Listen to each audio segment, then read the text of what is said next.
Sufficient time we have given. మేము తొందరపడి మేము ఎందుకు కన్నెర్రాయి మా ప్రభుత్వం పోయింది వీళ్ళు వచ్చింది అనేటువంటి ఒక పిచ్చి పిచ్చి అయ్యి అట్లా మేము చేయలే, అటువంటి వాడికి పోలే. ఇష్యూల మీద పోరాడుతున్నాం, ఒకే ఫీజు రియంబర్స్ మీద పోరాడుతున్నాం, ఇంకొకటి పోరాడుతున్నాం, రకరకాల భూదందాల మీద, దోపిడీ మీద, చెర్ల మీద, చెర్ల మీద పోరాడుతున్నాం. పార్టీ కొట్లాడుతున్నాం, తప్పదు కాబట్టి కొట్లాడుతున్నాం. ఇప్పుడు మొత్తం మొదటికే ముప్పొచ్చే పరిస్థితి ఉంది. గోదావరి మీద అరాకిరి చేసి చంద్రబాబు నాయుడు ఏపీ ప్రభుత్వం నల్లమల సాగరు, ఈ సాగరు, ఆ సాగరు, అటు గోదావరి దోపిడీ జరుగుతా ఉంటే దాని మీద సప్పులు లేదు. కృష్ణలో ఇంత ఘోరంగా పాలమూరు ఎత్తిపోతల మీద దీని మీద సప్పులు లేదు.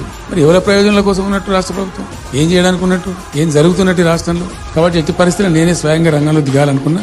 దీనం ఈరోజు డిసిషన్ అయిపోయింది. 2-3 రోజులలో, 2-4 రోజులలో, రాబోయే 3-4 days లో ఆయా జిల్లాల నాయకులతో సమావేశమై ఖచ్చితంగా చాలా పెద్ద ఎత్తున అక్కడ గ్రామానికి డప్పు కొడతాం, మొత్తం సభలు పెడతాం, కవులు, గాయకులు, కళాకారులు అందరినీ తట్టి లేపుతాం. ఈ పత్రికా విలేకరులను కూడా రిక్వెస్ట్ చేస్తాం, అక్కడ జరిగే అన్యాయాన్ని, ప్రజలకు జరిగేటువంటి అన్యాయాన్ని, జలదోపిని అరికట్టాలని కేంద్ర ప్రభుత్వం అవలంబిస్తున్న విధానాన్ని కూడా తప్పకుండా చేస్తాం. ఇన్ని రోజులు ఒక రకంగా పోయినాం, కానీ తప్పేటట్లేదు. ఇప్పుడు ఎవరితోనైనా సరే కొట్లాడతాం, తెలంగాణ కోసం భయపడం, యాందాకాని పోతాం, ఈ కొండ మీద గోపైనా సరే కొట్లాడతాం, తప్ప ఇడిచిపెట్టాం. ఇక్కడ ఏమి ముఖాలు చూసేది కానీ ఇంకోటి కానీ నైసిటీస్ ఏం లేవు.